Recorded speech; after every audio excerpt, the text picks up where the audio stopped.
tous, bienvenue dans ce webinaire sur la bioimpédancemétrie et la dénutrition. Donc, pour me présenter rapidement, pour ceux qui ne me connaissent pas encore, donc je suis Salomé, je suis la diététicienne formatrice chez Biodi. Donc, c'est moi qui suis en charge de toutes les formations concernant l'appareil Biodi Expert et le Biodi Coach. Je serai également en charge d'une grande partie des webinaires cette année. Donc, on en a déjà fait pas mal, hein. Vous pouvez les regarder sur notre page Facebook en replay. En ce qui me concerne, je pratique également je réalise également des consultations diététiques avec mes patients et j'ai également la chance de pouvoir utiliser le Biodi Expert pour évaluer l'analyse, pour évaluer au mieux la composition corporelle de mes patients. Donc, le webinaire d'aujourd'hui se déroulera de la sorte. Donc, on a choisi le thème de la dénutrition, comme c'est la semaine de la dénutrition touche à sa fin aujourd'hui. Donc, on a choisi ce thème. Donc, on s'est dit que ça pouvait être une bonne idée d'associer la dénutrition à la bioimpédancemétrie. Donc, en ce qui concerne le plan, donc on va commencer par un petit constat avec des chiffres clés. Dans une deuxième partie, donc, on fera un petit rappel sur qu'est-ce que la dénutrition. Dans une troisième partie, nous verrons l'intérêt du suivi nutritionnel grâce à la bioimpédancemétrie. Dans une quatrième partie, donc, on verra une étude de cas comme dans tous nos webinaires. Donc aujourd'hui, l'étude de cas portera sur la dénutrition, bien entendu, avec un patient qui a été infecté au Covid-19. Et dans une dernière partie, donc, on fera une petite session questions-réponses. Donc si vous avez des questions, vous pouvez davantage les écrire dans le chat et on y répondra avec Pierre à la fin de ce webinaire. Donc, en ce qui concerne le constat et les chiffres clés, donc la dénutrition, qu'est-ce que c'est? C'est aujourd'hui une pathologie qui touche 2 millions de personnes en France. Donc, l'Institut français d'opinion publique, donc l'IFOP, a réalisé à l'occasion de la semaine de la dénutrition une étude pour le collectif de lutte contre la dénutrition et la Fondation Jean Jaurès. Donc, cette étude a été administrée sous la forme d'un questionnaire en ligne qui a été publié donc, du 29 au 30 octobre. Donc, pour cette étude, il y avait un échantillon d'environ 1000 personnes assez représentatif de la population. Donc, qu'est-ce qui est ressorti de cette étude? Donc, il est ressorti qu'une majorité des Français avaient du mal à définir ce que c'était réellement la dénutrition. Il est vrai que pas mal de Français ont des idées fausses sur la dénutrition. Donc, pour certaines personnes, la dénutrition ne peut toucher uniquement les personnes âgées, ou encore, la dénutrition ne peut pas toucher les personnes qui sont en surpoids, voire en obésité.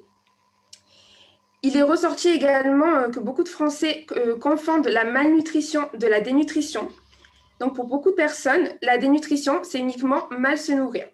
Donc là, ils vont la confondre avec la malnutrition qui correspond à un mauvais état nutritionnel dû à une alimentation qui est mal équilibrée ou mal adaptée à la personne. Donc, cette malnutrition peut être en cause pour différentes raisons. Ça peut être des raisons économiques ou encore des raisons de catastrophes naturelles. C'est totalement différent de la dénutrition. Donc, de ce fait, on en ressort qu'il faut renforcer davantage la prévention et le dépistage de la dénutrition lors des consultations.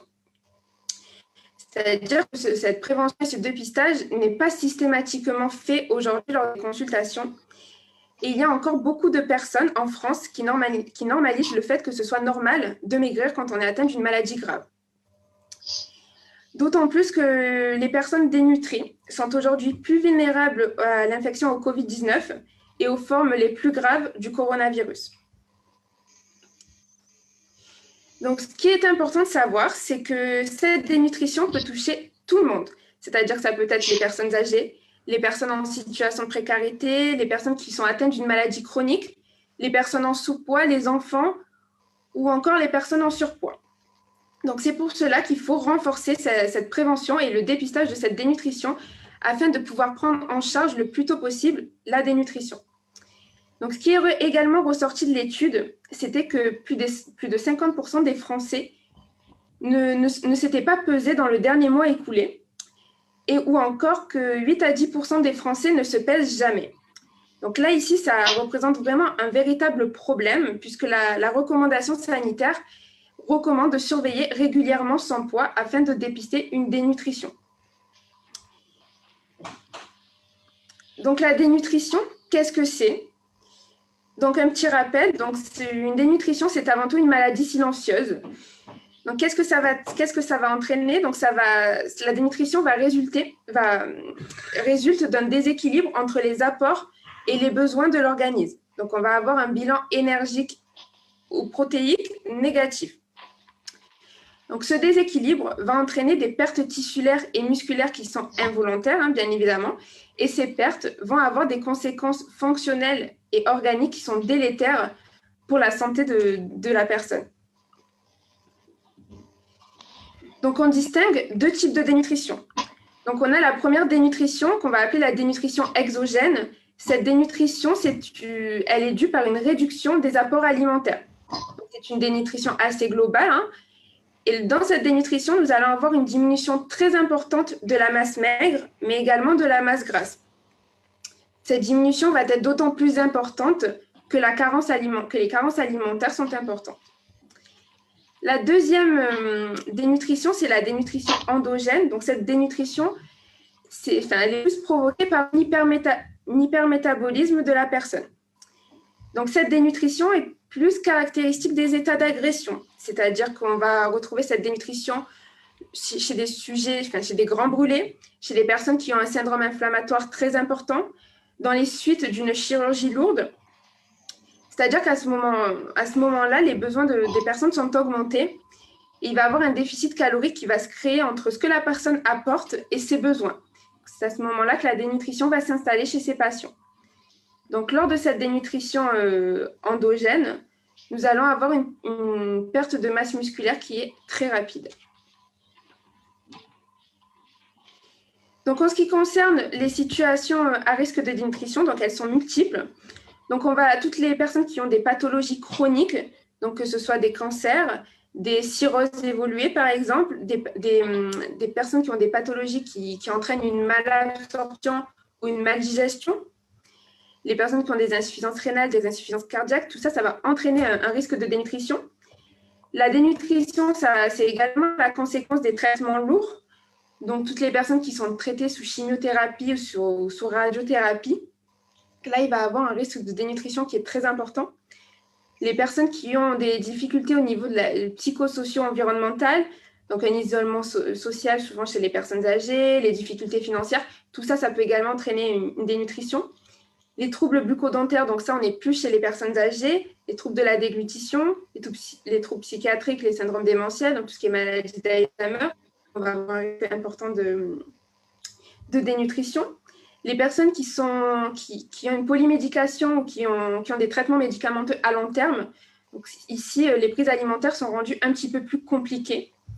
Les personnes qui suivent des régimes restrictifs, donc que ce soit les régimes sans sel, les régimes amaigrissants ou encore les régimes sans résidus à long terme, peuvent également être à risque de dénutrition. Mais encore, l'infection à la COVID-19 est un risque majeur de dénutrition. Donc, on reviendra plus tard avec l'étude de cas du jour. Donc, la dénutrition va avoir de nombreuses conséquences sur l'état de santé de la personne. C'est-à-dire que cette dénutrition va entraîner un ensemble de dysfonctionnements en cascade. Donc, c'est ce qu'on voit ici avec la spirale de la dénutrition qui est assez connue.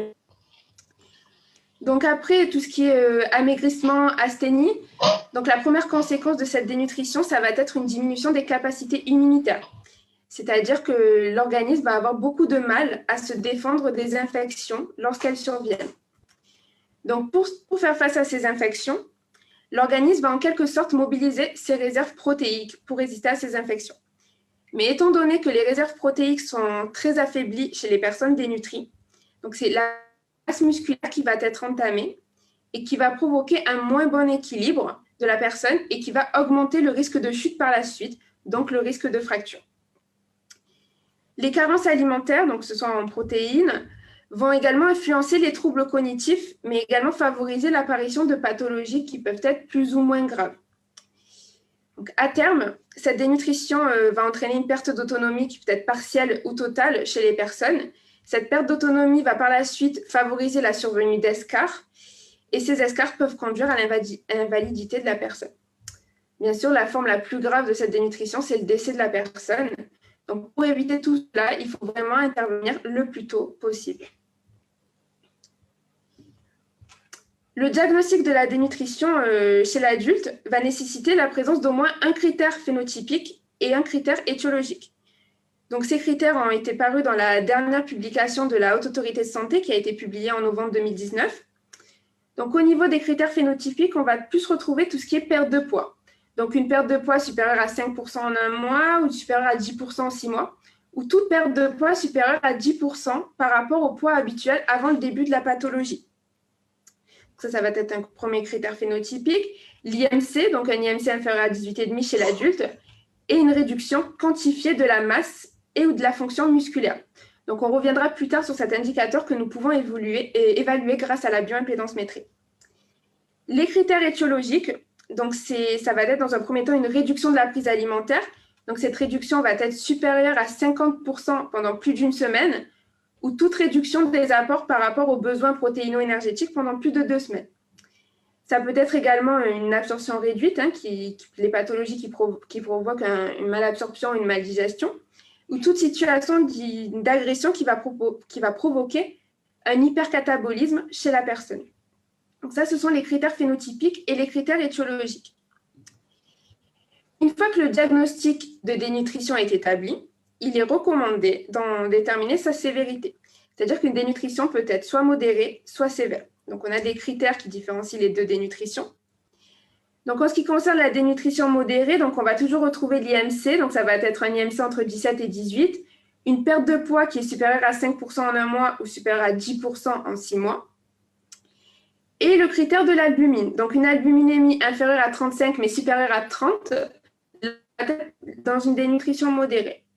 En ce qui concerne la dénutrition sévère, donc ça va toujours être les mêmes critères, sauf que les valeurs seront différentes. C'est-à-dire qu'avec l'IMC, on va être en dessous de 17. Au niveau de la perte de poids, donc elle sera supérieure à 10% en un mois et supérieure à 15% en 6 mois. Et l'albuminémie inférieure à 30 grammes par litre. Donc là, on sera dans dénutrition sévère. Ce qui est important de savoir, c'est qu'un seul critère de dénutrition sévère va primer sur tous les autres critères de dénutrition. Donc ça, c'était les critères de dénutrition chez l'adulte. Chez la personne âgée, il existe également des critères de dénutrition, donc on retrouve un petit peu les mêmes, c'est juste les valeurs qui sont différentes. Donc on va retrouver l'IMC donc avec des valeurs plus importantes, la perte de poids qui est la même pour une dénutrition modérée, l'albuminémie également, mais on va retrouver également le MNA qui est, s'il est inférieur à 17, traduit une dénutrition modérée. Au niveau de la dénutrition sévère, pareil, nous allons retrouver l'IMC, la perte de poids et l'albuminémie. Donc, en ce qui concerne la perte de poids, il faut avant tout l'anticiper. C'est-à-dire que dès le début du diagnostic de pathologie chez des patients, que ce soit des cancers, des maladies neurodégénératives ou encore toute maladie chronique, il faut vraiment faire prendre conscience le patient et également son entourage, c'est très important l'entourage, de maintenir des apports alimentaires suffisants et de maintenir, dans le cas où cela est possible, une activité physique pour ne pas que la personne perde du poids. Il faut également sensibiliser la personne et l'entourage de savoir tirer la sonnette d'alarme lorsque le patient remarque une perte de poids anormale. Donc, une fois que les patients, malheureusement, sont diagnostiqués dénutris, il faut les prendre en charge. Donc, pour cette prise en charge, donc, nous allons mettre en place des stratégies au niveau de l'alimentation, donc une alimentation enrichie ainsi qu'une complémentation orale. Nous allons suivre l'évolution de l'état nutritionnel de ce patient et adapter la prise en charge du patient dénutri au cours du temps. C'est-à-dire que si la personne continue à perdre du poids, on essaiera de mettre en place une assistance nutritionnelle, donc une nutrition artificielle, ou encore si la personne prend du poids, là on continue avec les stratégies alimentaires. Donc voilà pour cette partie sur ce petit rappel sur la dénutrition. Donc nous allons passer maintenant à la partie sur l'intérêt du suivi nutritionnel de ces patients dénutris grâce à la bioimpédance-métrie. Donc, pour évaluer l'état nutritionnel d'un patient, on va généralement utiliser le poids de la personne. Or, ce poids, malheureusement, ne suffit pas. Pourquoi? Puisque le poids, c'est la somme de la masse grasse, la masse grasse brute en kilos, le poids de la masse sèche en graisse et le poids de l'eau totale en litres. Grâce à la bioimpédance-métrie, nous allons pouvoir évaluer d'une manière très précise les composantes de ce poids et d'en suivre également les évolutions au cours du temps. Donc, voilà le premier intérêt de la bioimpédance-métrie pour dépister ces patients à risque de dénutrition. Pourquoi? Puisque, par exemple, si on se fie uniquement au poids, une personne qui va être surhydratée, c'est-à-dire qu'elle va faire de la rétention d'eau, va avoir un poids sur la balance qui est très important, qui est plus important que la normale, dû à l'excès d'eau. Donc, de ce fait, l'IMC va être faussé puisque le poids va être plus important par rapport à l'excès d'eau. On peut se retrouver avec un IMC qui est dans les normes, donc supérieur par exemple pour une personne, pour un adulte supérieur à 18,5. Et donc là, nous pouvons passer à côté d'une dénutrition si on se fie uniquement au poids. Donc, la personne a perdu sa masse sur graisse, un peu de masse grasse, mais comme la rétention d'eau fausse le résultat final du poids, nous pouvons passer à côté d'une dénutrition, d'où l'intérêt de suivre l'évolution des 3 composantes du poids grâce à la bioimpédancemétrie. Donc le poids, c'est très important pour suivre bien évidemment l'évolution. La taille, c'est indispensable pour le calcul de l'indice de masse corporelle. Donc on en a également besoin pour nos algorithmes de bioimpédancemétrie. L'IMC, donc l'indice de masse corporelle, donc ici, ça va rester tout de même un bon indicateur pour diagnostiquer la dénutrition, comme on a pu le voir dans les critères de dénutrition, mais également pour évaluer la sévérité de la dénutrition. C'est-à-dire qu'on a vu qu'il y avait des IMC différents en fonction d'une dénutrition modérée et d'une dénutrition sévère. Donc, en ce qui concerne notre appareil, donc le Biodi Expert, donc on va retrouver plusieurs tuiles qui vont être très importantes pour le dépistage de la dénutrition. Donc, pour vous rappeler, l'intérêt de la bioimpédancemétrie, c'est d'évaluer de manière précise la composition corporelle, toute la composition corporelle. Et son intérêt, c'est également d'en suivre l'évolution des indicateurs, dans ce cas qui sont importants dans le dépistage de la dénutrition. Donc, le premier indicateur qu'on va regarder, ça va être la masse grasse. Donc, on peut regarder cette masse grasse à hydratation constante. Donc, je rappelle, c'est l'ensemble du gras que l'on retrouve dans le corps. Donc, généralement, on observe une diminution de cette masse grasse au cours du temps. Donc, d'où l'intérêt de suivre l'évolution de l'historique que vous retrouvez en dessous de l'indicateur, donc à chaque prise de mesure. Mais attention avec cette masse grasse, puisqu'il se peut qu'elle ne soit pas toujours très importante chez les personnes dénutries, comme nous allons le voir dans l'étude de cas, où il se peut qu'après la perte de masse grasse, cette dernière reste très élevée. C'est le cas des personnes obèses, voire en surpoids. C'est-à-dire que, bien sûr, que des personnes obèses ou en surpoids peuvent être dénutries, mais c'est ici la complexité chez ces personnes d'évaluer la dénutrition, puisque l'IMC reste normal ou a tendance à traduire même un surpoids, voire une obésité. Donc, c'est très important de suivre également, de suivre tous les indicateurs de masse musculaire chez les personnes qui sont en surpoids, voire en obésité, parce que la masse grasse peut parfois être trompeuse. En ce qui concerne la masse musculaire squelettique, donc on va très souvent observer une diminution de cette masse musculaire squelettique, mais également une diminution du rapport sur la masse hors graisse. Donc, qui, je rappelle, c'est le poids de la masse musculaire sur le poids de la masse hors graisse. Donc, on va voir si la personne a assez de masse musculaire par rapport à son poids total. Donc, au niveau de cette masse musculaire squelettique, donc dans les nouveaux critères de dénutrition que nous avons vus tout à l'heure, les nouveaux critères qui ont été publiés par la Haute Autorité de Santé en novembre 2019, dans le critère phénotypique, donc, nous retrouvons une réduction quantifiée de la masse ou de la fonction musculaire. Donc, grâce à la bioimpédancemétrie, donc, nous arrivons à quantifier cette réduction de masse musculaire. Donc, pour cela, nous allons utiliser donc, en priorité cette tuile, la masse musculaire squelettique. Donc, nous allons voir d'une mesure à une autre si cette masse musculaire diminue. Donc, ça, cette tuile est très intéressante pour quantifier cette réduction. Donc, chez les personnes dénutries, cette tuile est pour moi l'une des plus importantes à suivre. Mais ce n'est pas la seule, il y en a pas mal. On retrouve également la masse musculaire squelettique des membres. Donc, ce qui est important au niveau de cette masse musculaire squelettique, la masse musculaire squelettique des membres, c'est qu'on va retrouver l'index ASMI. Donc, cet index, c'est un critère qui est diagnostique de la sarcopénie. Donc, pour un petit rappel très rapidement, la sarcopénie, qu'est-ce que c'est? Donc, c'est un syndrome qui est caractérisé par une perte progressive et généralisée donc, de la masse, de la force et des fonctions musculaires. Donc, cette sarcopénie est souvent liée à l'âge, elle est en lien souvent avec le vieillissement des personnes, mais c'est possible qu'elle survienne lors de différentes pathologies, comme par exemple la maladie de Crohn. C'est possible qu'on ait affaire à des patients qui sont atteints d'une sarcopénie. Cette sarcopénie, c'est aujourd'hui un véritable problème de santé publique, puisque c'est une importante cause d'invalidité chez les personnes âgées. d'autant plus que la sarcopénie est un facteur de gravité de la dénutrition. Donc, en ce qui concerne cet index, il est calculé de la manière suivante. Donc, on va prendre la masse musculaire squelettique des membres, que l'on retrouve ici, que l'on va diviser par la taille au carré. Donc, nous avons des valeurs seuil donc, qui ont été préconisées par la Haute Autorité de Santé. Donc là, on va plus pouvoir quantifier du taux musculaire ici. Donc, pour les hommes, on a une valeur de référence donc, qui est de 7,26. Donc, si la valeur de l'index est inférieure à 7,26, donc là, on peut poser le diagnostic de sarcopénie. Et pour les femmes, cet index ne doit pas être inférieur à 5,45.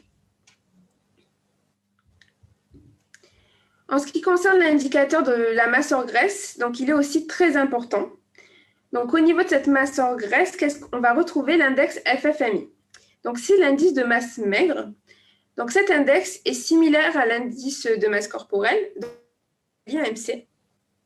Mais au lieu de mesurer la masse corporelle de la personne par rapport à la taille, donc on va ici mesurer la quantité de masse hors graisse.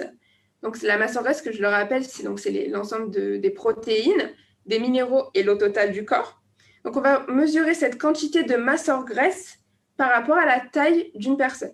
Donc, le calcul est très simple. Donc, c'est la masse hors graisse en kilos sur la taille au carré. Donc, là aussi, ce critère a été publié dans la recommandation des bonnes pratiques de la HAS pour dépister la dénutrition. Donc, on a des valeurs qui nous ont été données par la HAS. Donc, pour les hommes, cette valeur d'index ne doit pas être inférieure à 17. Et pour les femmes, elle ne doit pas être inférieure à 15. Donc, cet indicateur est très intéressant puisqu'il permet d'une part le dépistage de la dénutrition chez les personnes et dans une deuxième partie, il permet de prévenir cette dénutrition chez des sujets à risque. Voilà. Donc, 3 derniers indicateurs très importants dans le dépistage de la dénutrition. Donc, on va retrouver la masse sèche hors graisse. Donc, la masse sèche hors graisse, c'est l'ensemble des protéines et des minéraux qui sont contenus dans le corps. Donc, lorsque les patients sont dénutris, on va directement voir la différence au niveau de cette huile. Pourquoi? Puisqu'on va observer une chute très importante de cette masse sèche hors graisse, c'est-à-dire une chute très importante des protéines dans le corps. Donc, pourquoi? Puisque ça signifie que l'organisme va venir puiser son énergie au niveau des réserves protidiques pour trouver de l'énergie, tout simplement. Donc là aussi, c'est très intéressant de suivre l'évolution au niveau de l'historique de cet indicateur. Au niveau de la masse cellulaire active, souvent lorsque les personnes sont atteintes de pathologies qui vont provoquer un hypercatabolisme, on va malheureusement observer une chute de cette masse cellulaire active. Attention avec cette tuile qui peut parfois être trompeur. Donc, la valeur calculée, si elle est sensiblement proche de la référence estimée, il est conseillé de se référer aux 2 jauges que l'on retrouve en dessous. Donc, la jauge BCM, donc cette jauge va pouvoir évaluer la quantité et la qualité de substrat énergétique que nous allons avoir au niveau cellulaire. Majoritairement des protéines, puisque les cellules sont composées majoritairement d'eau et de protéines. Donc, si cette jauge se situe sur la gauche, donc là, on sait qu'au niveau des cellules, la quantité de protéines n'est pas optimale. En dessous, on va retrouver la jauge de ICW, donc c'est l'eau intracellulaire. Donc, elle peut être trompeur. Pourquoi? Puisque il se peut que des personnes fassent de la rétention d'eau. Et donc, du coup, au niveau de l'eau intracellulaire, on peut être du côté droit. Du côté droit et au niveau de la jauge BCM, du côté gauche. Du coup, ça va fausser le résultat final de la valeur calculée.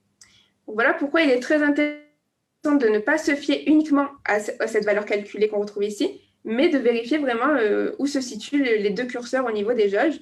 Idéalement, elles doivent être à l'équilibre, donc au centre, toutes les 2. Au niveau de la masse protéique métabolique, donc ici, c'est l'ensemble des protéines qui sont contenues dans la masse cellulaire active, les protéines qu'on retrouve au niveau intracellulaire. Donc là, généralement, chez les patients dénutris, sans surprise, on va retrouver une diminution très importante de ces protéines métaboliques, une valeur calculée qui est bien inférieure à la référence estimée. Donc là, on a un regard vraiment direct sur l'alimentation. Donc, la personne n'apporte pas assez de protéines. Soit la personne n'apporte pas assez de protéines, donc au niveau de la quantité, soit c'est provoqué par un hypercatabolisme et ce qu'apporte la personne n'est pas suffisant par rapport aux besoins de la personne. Donc voilà pour cette pour toute la présentation des tuiles qui sont très importantes pour le suivi des personnes dénutries. Donc, nous allons passer à l'étude de cas du jour. On pourra revenir sur ces tuiles si vous avez des questions à la fin de ce webinaire. Donc, en ce qui concerne l'étude de cas du jour, donc aujourd'hui, bien sûr, on part sur un patient qui est dénutri. Mais ce patient est dénutri, on va voir qu'il a été dénutri par son infection au Covid-19. Donc, le Covid-19, c'est un risque majeur de dénutrition. Pourquoi? Puisque, avant tout, cette pathologie va provoquer une augmentation importante des besoins énergétiques de l'organisme. C'est-à-dire que chez certaines personnes qui ont des formes modérées à sévères du Covid-19 vont souvent avoir une détresse respiratoire, et cette détresse respiratoire va augmenter d'une façon très importante la dépense énergétique de la personne, donc va augmenter les besoins de la personne.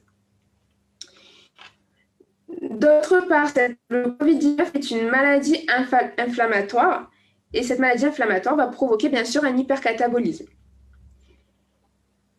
Les patients qui sont infectés par le Covid-19 vont avoir souvent une asthénie majeure, donc une fatigue très importante, et cette fatigue va limiter les prises alimentaires ou d'autre part les rendre plus difficiles. Souvent, elles ont une perte d'appétit qui est très importante, donc là aussi ça complique la prise alimentaire.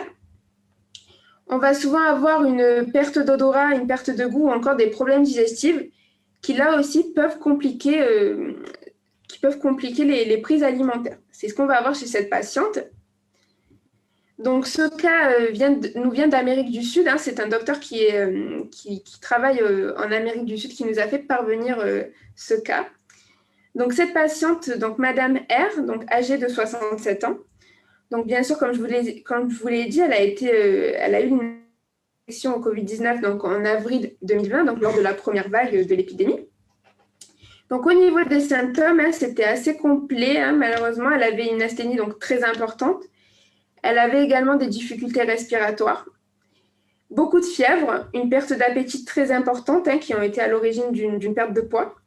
Et bien sûr, une modification du goût et de l'odorat qui ont compliqué les prises alimentaires chez cette personne. Donc, au niveau de ses données anthropométriques, donc elle mesure 1,65 m. Au niveau de son poids, donc elle était le 2 avril donc à 58 kg, donc avec un IMC de 21,3, donc dans les normes pour une personne de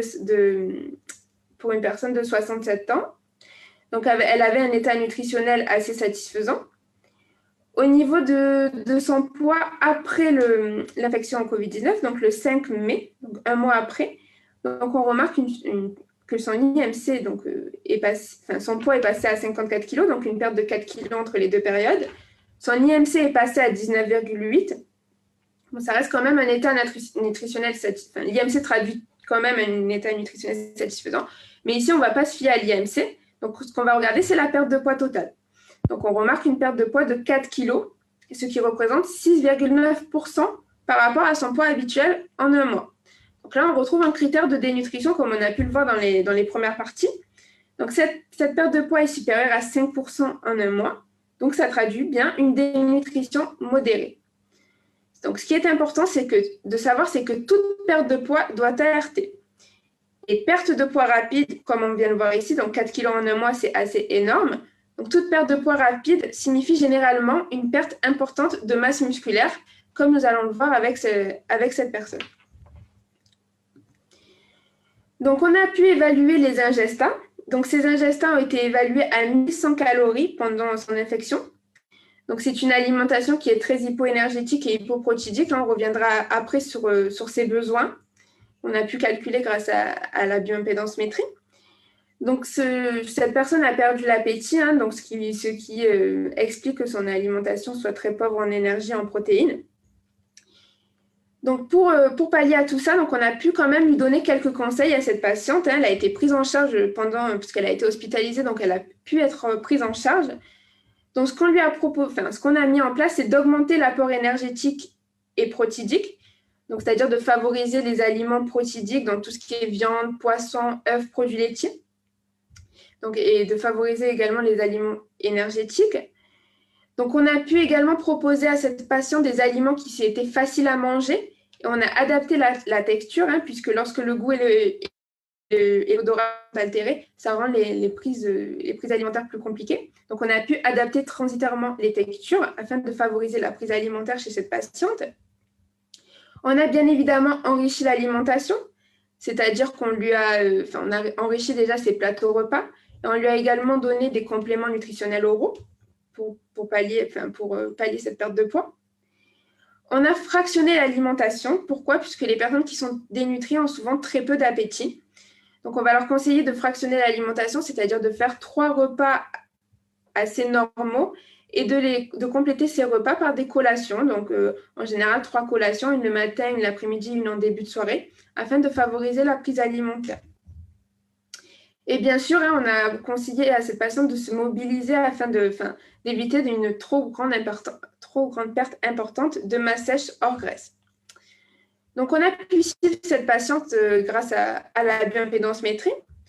Donc, un petit rappel pour la prise de mesure concernant notre appareil, le Biodie Expert. Donc, la prise de mesure est très simple. Il y a juste quelques conditions à respecter pour que la mesure soit le plus juste possible.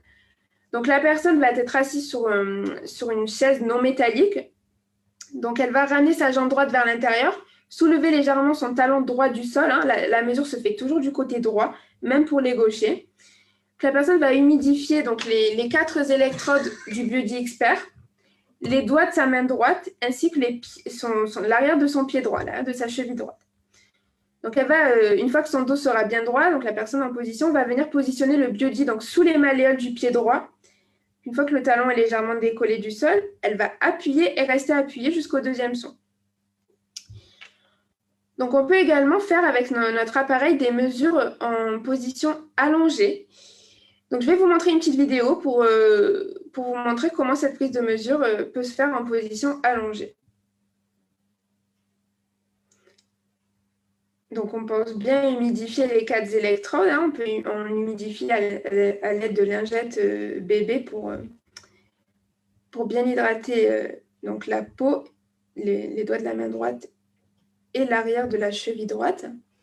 Donc, voilà, en position assise, les étapes de mesure.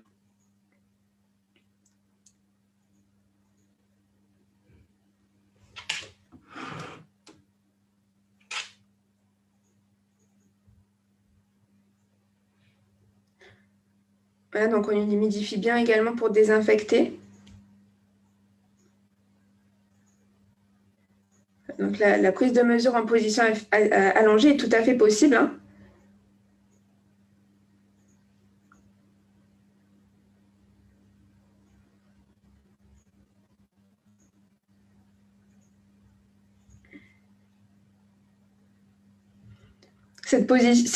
La prise de mesure en position allongée est vraiment très simple.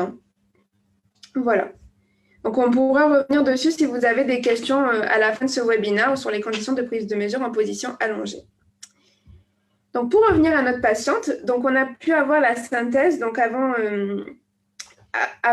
son infection au Covid-19. Donc, le médecin avait réalisé une mesure avant qu'elle attrape le Covid. Donc, cette mesure date d'avril. Donc, au niveau de sa synthèse, on retrouve que c'était plutôt pas mal. Tout était dans le vert. On retrouve un bon équilibre assez global. Au niveau de la masse grasse, elle était très, très bien. Au niveau de la masse musculaire, il y avait un léger déficit. Au niveau du volume hydrique, il lui en manquait un petit peu. Mais sinon, tout était dans le vert. Les indices se retrouvent proches de 1. Donc, c'était plutôt pas mal. Au niveau de la dépense énergétique, donc, on a la machine à calculer donc des besoins évalués à 2055 calories. Attention, ces besoins ont été augmentés lors de l'infection au Covid-19 puisque l'infection a provoqué un hypercatabolisme chez cette personne. Donc, au niveau des indicateurs, donc, on a pu voir une évolution au niveau de l'angle de phase. Donc, pour un petit rappel, l'angle de phase, c'est un indicateur qui va permettre de situer l'état de forme, l'état de santé cellulaire de la personne. Donc, on va envoyer un courant électrique au niveau des membranes cellulaires pour tester la réactivité, la réponse des membranes cellulaires face au courant. Donc là, malheureusement, on observe une chute de cet angle de phase entre les 2 périodes. C'est normal puisque la personne avaient une fatigue assez importante, donc les membranes avaient du mal à réagir correctement. Donc l'angle de face, c'est un indicateur qui est intéressant pour évaluer l'état de forme de la personne. Donc ça permet également de suivre l'évolution de cette patiente, de vérifier son amélioration ou la dégradation de son état. On a pu également regarder l'évolution de l'IR, donc le rapport d'impédance. Donc là, on voit qu'il y a une augmentation de ce rapport d'impédance entre les deux périodes. Il est passé de 0,78 à peu près à 0,85. Donc pour rappel, l'IR, donc le rapport d'impédance, lorsqu'il est élevé, c'est un marqueur d'un état inflammatoire. Donc là, sans surprise, avec l'infection au COVID-19, puisque le COVID va provoquer un état inflammatoire dans l'organisme. Donc, cette IR permet vraiment de voir l'évolution de la condition physique d'une mesure à une autre. Il faut que ce rapport d'impédance soit le plus bas possible. Ça traduit un bon état de santé. En revanche, s'il est élevé, ça traduit un état inflammatoire, comme c'est ici le cas. Au niveau de la masse grasse, donc au niveau de son évolution, donc on observe une petite chute de cette masse grasse qui n'est pas énorme. Elle est passée de 16,19 kg à 15,69 kg. Donc, une perte de 500 grammes, de lipides entre les deux périodes. Bon, ici, elle n'est pas quand même très importante, cette diminution de la masse grasse. On va voir que les 4 kilos que cette patiente a perdu étaient plus axés sur la diminution de la masse musculaire.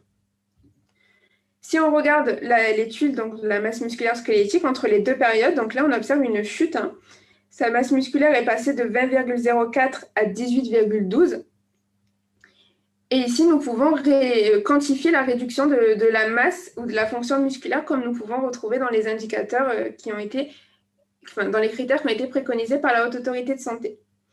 Donc, attention au niveau du rapport sur la masse hors graisse que l'on retrouve en dessous. Donc là, on voit qu'il est inférieur qu'il est à 47,09%.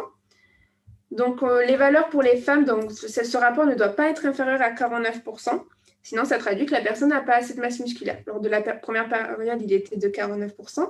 Là, il a chuté à 47%. Donc là, ça traduit bien une dénutrition chez cette personne.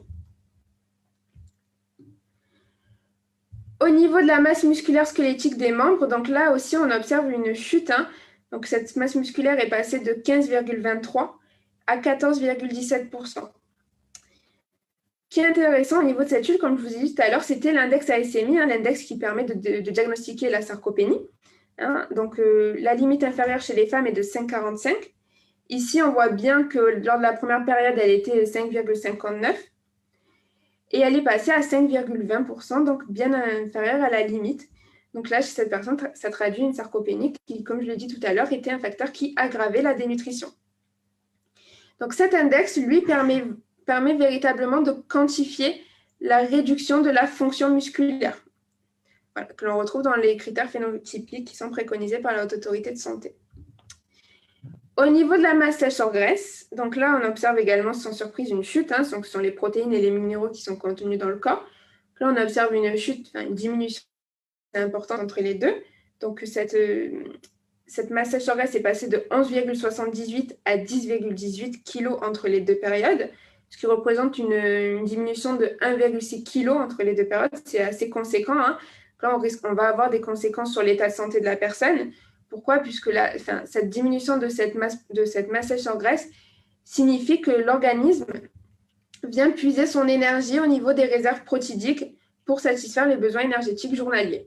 Donc ça, c'est provoqué par l'hypercatabolisme, provoqué par l'infection de la personne.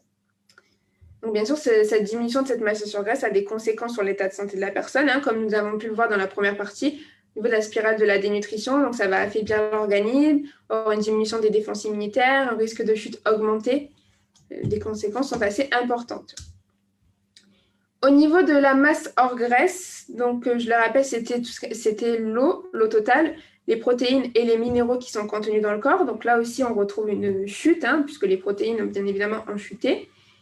Donc on retrouve l'index FFMI. Donc cet index était de 15,17 lors de la première période. Il est passé en dessous de la limite inférieure. Il est passé à 14,57, donc inférieur à 15.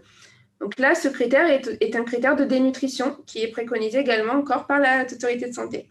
Pour les femmes, si cet index est inférieur à 15, Et c'est ici le cas. Donc là, ça témoigne, ça confirme la dénutrition chez cette patiente. Donc là, on va vraiment pouvoir quantifier la réduction de la masse musculaire. L'indicateur au niveau de la masse musculaire squelettique des membres, c'était plus pour quantifier la réduction de la fonction musculaire. Là, nous allons pouvoir vraiment témoigner de la réduction de la masse musculaire avec cet indicateur. Au niveau de la masse cellulaire active, donc sans surprise également, on retrouve une chute de cette masse cellulaire active. Donc, l'hypercatabolisme va entraîner une chute. Là, on voit bien qu'au niveau lors de la première période, donc elle était un petit peu en dessous, quand même, un petit peu en dessous de la référence estimée. Bon, on voyait qu'il lui manquait un petit peu d'eau. La jauge n'était pas complètement à son équilibre. Par contre, lors de la deuxième prise de mesure, là, on observe vraiment une diminution des protéines. Le curseur BCM s'est dirigé vers la gauche. Et au niveau de l'eau intracellulaire, ça a également diminué. Une chute de la masse cellulaire active, c'est normal lorsque les patients sont dénutris, malheureusement. Donc, cette chute est en corrélation avec la masse protéique métabolique. Donc, comme je vous ai dit que c'était les protéines qui étaient contenues dans la masse cellulaire active. Donc, une diminution de la masse cellulaire active entraîne forcément une diminution de la masse protéique métabolique. Donc là, on observe une diminution. Donc, les protéines sont passées de 7,92 à 7,25. Bon, ça signifie tout simplement que l'organisme vient puiser son énergie au niveau des réserves protéiques. Donc, au niveau de la cible, au niveau de en mai, après son infection, donc on regarde que la masse grasse est toujours dans le vert. Au niveau de l'équilibre hydrique de l'hydratation, c'est toujours parfait dans le vert et dans le bleu. Par contre, au niveau de la masse musculaire et du squelette, on voit que ça s'est dégradé, on se situe dans le orange, donc ce qui confirme bien la dénutrition. Donc, cette patiente s'est bien dénutrie au cours de son infection au Covid-19. Donc, les critères qui nous ont permis de poser le diagnostic de dénutrition, donc ça a été tout d'abord la perte de poids, donc supérieure à 5% en un mois, la réduction quantifiée de la masse musculaire, donc que nous avons pu voir avec l'indicateur donc masse hors graisse, la réduction quantifiée de la fonction musculaire, donc là on a pu le voir avec l'indicateur donc la masse musculaire squelettique des membres, l'index ASMI, et également la réduction des apports alimentaires pendant plus de 2 semaines par rapport à sa consommation habituelle. Donc tous ces critères nous ont permis de poser le diagnostic de dénutrition chez cette personne. Donc, pour conclure, la bioimpédancemétrie, c'est vraiment un outil qui est plus sensible et plus précis que le poids, mais qui est également toutes les autres mesures anthropométriques, que ce soit la pince à pli cutanée ou encore la circonférence musculaire brachiale, c'est vraiment plus précis. Donc, ça va vraiment permettre d'apprécier précocement les modifications donc, de la composition corporelle, donc tous les indicateurs que l'on a pu voir ensemble, et surtout d'en suivre l'évolution, donc d'adapter le traitement et de voir l'évolution au niveau de la composition corporelle. Donc, c'est pour moi, la bioimpédancemétrie, c'est vraiment un outil qui peut aider au dépistage, qui aide véritablement au dépistage de la dénutrition, puisqu'on va retrouver des indicateurs que l'on peut retrouver uniquement grâce à la bioimpédancemétrie. Voilà pour ce webinaire sur la dénutrition. Donc, n'hésitez pas à me poser des questions, vous pouvez les écrire dans le chat, et avec Pierre, nous allons y répondre. Bonjour à tous, donc je vois que j'ai déjà des questions sur le chat, donc je vais remonter à la première question. On a également reçu des questions par mail. On avait une question sur les protocoles à suivre au moment de la mesure, c'est-à-dire quels sont les protocoles à respecter et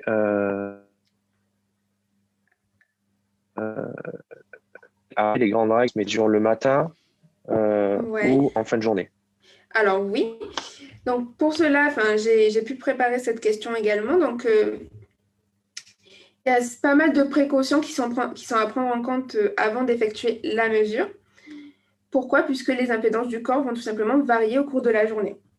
Donc on va éviter dans une première partie d'éviter de prendre un repas copieux avant la prise de mesure. Pourquoi? Puisque les impédances vont être modifiées, c'est expliqué par la modification du pH de l'organisme. On va éviter également la prise de boissons alcoolisées ou la prise de boissons drainantes en excès dans les 24 heures qui précèdent la mesure. Donc, ce que j'appelle boissons drainantes, c'est tout ce qui va être café et thé en excès. Pourquoi? Puisque la conduction du courant va être modifiée avec ces substances-là. On va également éviter de faire la mesure chez les personnes qui prennent des corticoïdes, puisque ces molécules-là vont également faire varier les impédances et risquent de fausser un petit peu, pas de fausser, mais d'influencer les impédances au niveau du corps. Le résultat risque d'être un petit peu différent lorsque les personnes prennent des corticoïdes. On va également déconseiller aux personnes de faire les mesures s'ils ont tout ce qui est plaques métalliques, tout ça du côté droit. On va éviter de prendre la mesure, on ne préconise pas de prendre la mesure après une activité physique. Pourquoi? Puisque les résistances des tissus vont être modifiées après une activité physique. Et dans la mesure du possible, on va essayer de prendre toujours les mesures au même moment et dans les mêmes conditions, si c'est possible, bien évidemment.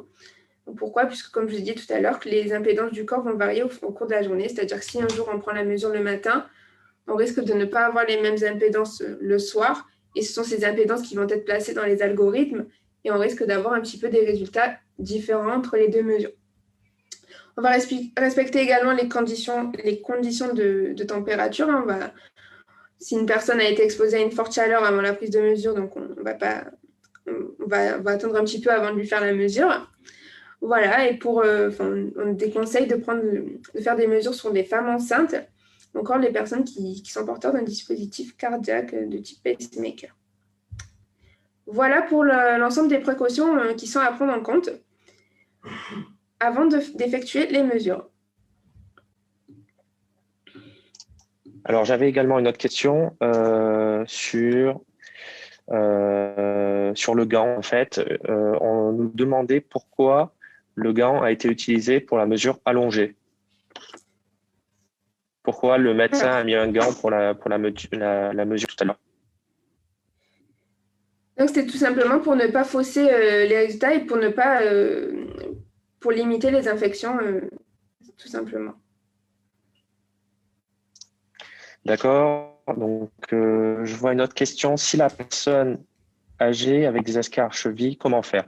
Alors, il faut savoir que oui, effectivement, si on a une personne âgée avec des escarres, ça va être délicat, mais ça sera toujours moins délicat avec un dispositif à contact direct avec des électrodes directes comme le Biodie Expert qu'avec des électrodes autocollantes où ça sera beaucoup plus douloureux pour le patient. Donc, voilà.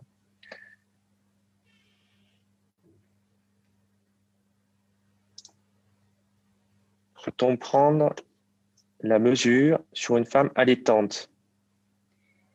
La répartition en eau sera-t-elle faussée? Salomé? Alors, on ne va pas non plus préconiser la mesure chez les femmes allaitantes, puisqu'on risque aussi d'avoir, comme vous l'avez dit, la répartition en eau va être différente. Donc, ça peut malheureusement influencer un petit peu, les impédances vont être modifiées. Donc, on risque un petit peu d'avoir des résultats différents entre le moment où la personne allaite et le moment lorsqu'elle n'allaite pas, tout simplement. On ne va pas conseiller d'effectuer les mesures sur les personnes allaitantes. Autre question. L'HAS recommande en impédance mètre multifréquence à électrode collée. Avez-vous été validé par la HAS?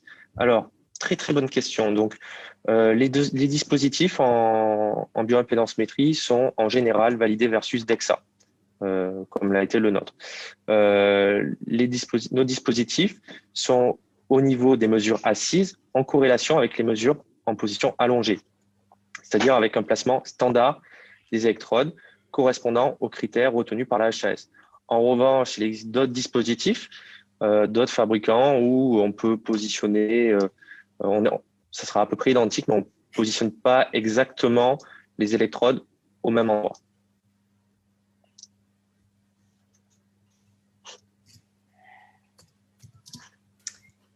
Alors, il y avait une autre question. Le Covid. Comment Biodie sait qu'il y a... Allez, Salomé.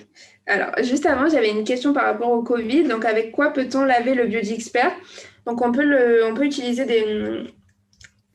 de l'alcool à 70% pour pouvoir désinfecter le Biodie Expert. Sur les électrodes, bien évidemment, et non, les lingettes désinfectantes ne vont pas altérer les électrodes du Biodie Expert.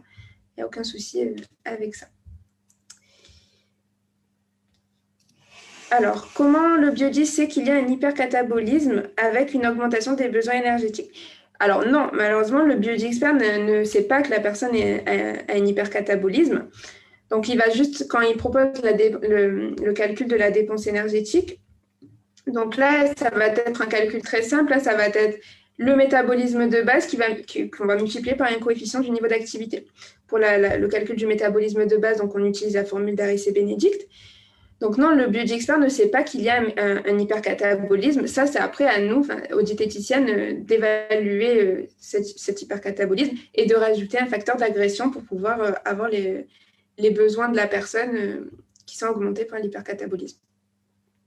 Il faut rajouter un facteur d'agression, donc ces facteurs sont donnés aussi par la Haute Autorité de Santé pour évaluer la véritable dépense énergétique des patients qui ont un hypercatabolisme. Alors, j'avais aussi les valeurs normales de l'IR. Donc, pour les hommes, il va être entre 0,73 et 0,80. Ça, c'est les valeurs normales pour un homme. Et pour les femmes, entre 0,75 et 0,81. Comme je l'ai dit tout à l'heure, il faut dans l'idéal que le rapport d'impédance se situe dans ces normes. S'il est élevé, ça traduit un état inflammatoire plus ou moins important, comme on a pu le voir avec cette patiente, son IR qui était très élevé au cours de son infection Covid. Voilà.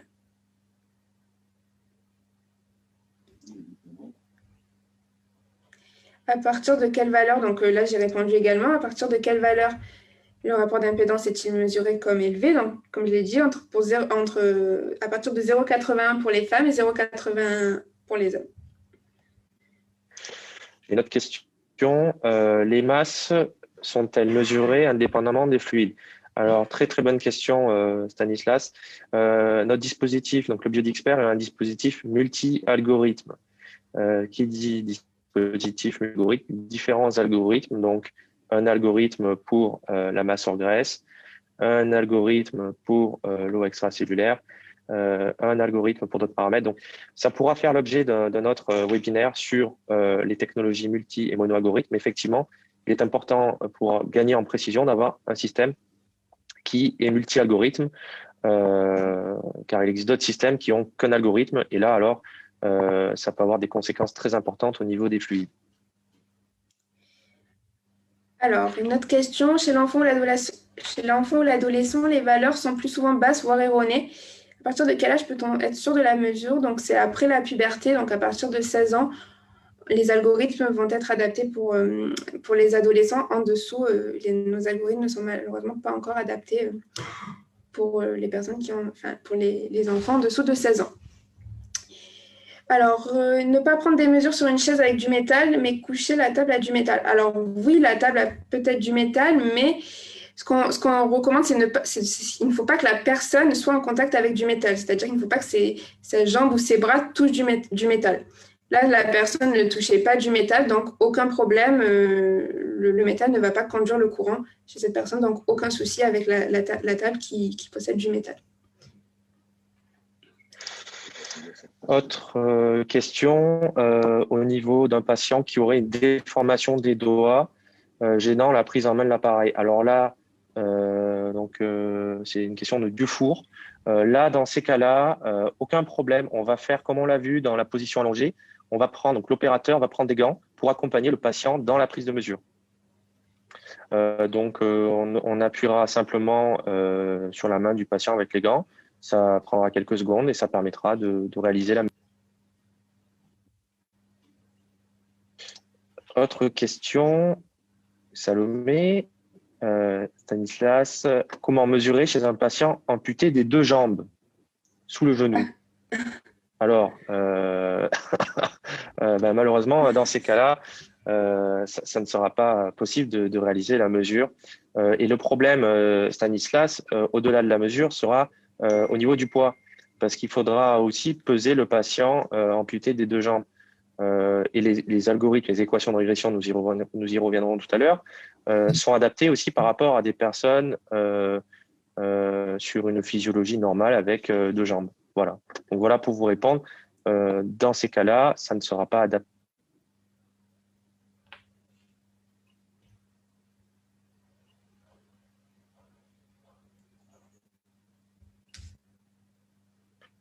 Alors, question de Laurence. Patient amputé de la main droite, comment faire la mesure à gauche?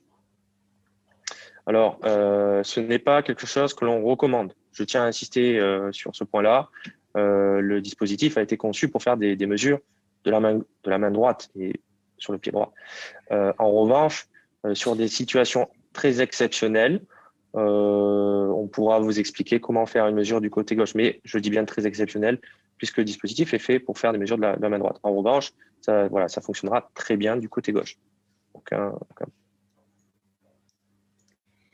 Il y avait une autre question. Comment rajouter un facteur d'agression sur le biodie? Alors, malheureusement, on ne peut pas rajouter de facteur d'agression. Il faut le rajouter manuellement, multiplier cette dépense énergétique par le facteur d'agression pour connaître les besoins énergétiques, donc la dépense énergétique d'une patiente qui est en situation d'agression, donc en hypercatabolisme. Question de Sonia, ne pas prendre des mesures sur une chaise avec du métal, mais coucher sur la table à du métal. C'est exactement pareil, Sonia. Si la table a du métal, le métal étant conducteur, tout dispositif de bioimpédancemétrie, je dis bien tout dispositif de bioimpédancemétrie, amènera à des résultats faussés, biaisés. Donc, il faudra simplement mettre un drap pour isoler le patient suffisamment et réaliser la mesure. Parce que...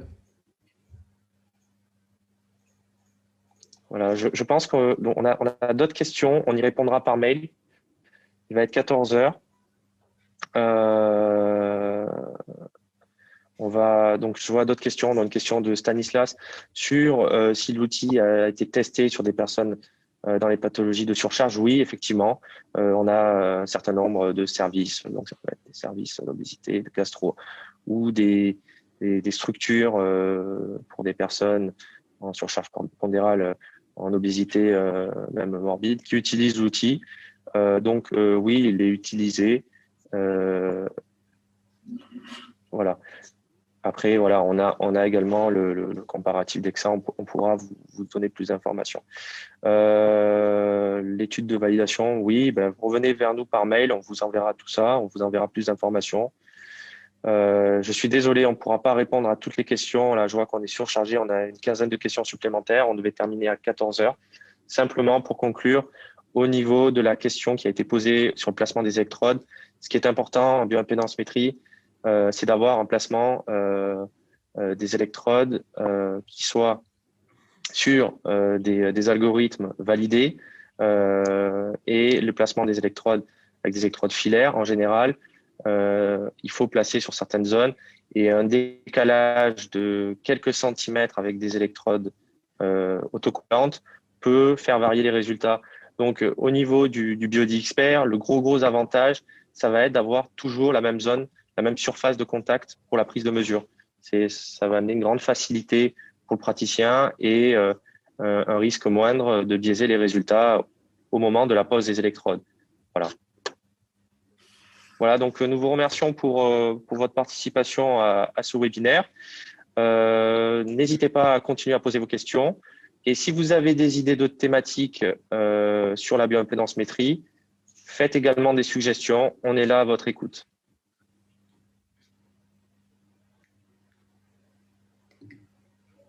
Voilà, merci beaucoup. Bien, alors, je vous écris mon adresse mail pour toutes les personnes qui ont encore des questions à me poser. Donc, je les écris dans le chat. Voilà, donc vous pouvez me contacter et m'écrire toutes vos questions. Voilà. Merci beaucoup encore à tous d'être présents encore pour ce webinaire. Voilà, j'espère que ça vous a plu et à bientôt.